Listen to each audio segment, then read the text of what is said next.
You ask Tiger to solve. This deals with linear equations with one unknown. The final result is y equals 44. Let's solve it step by step.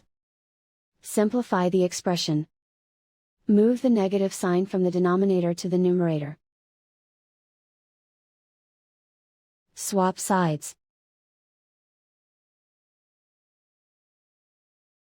Group all constants on the right side of the equation. Subtract 12 from both sides. Simplify the arithmetic.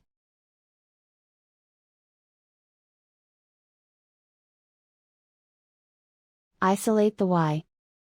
Multiply both sides by 11.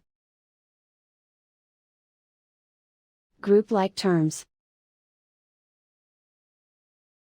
Multiply the coefficients. Simplify the arithmetic.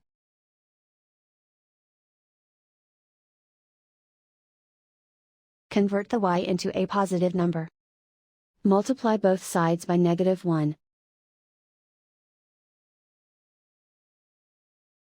Remove the ones. Simplify the arithmetic. And so the final result is y equals 44.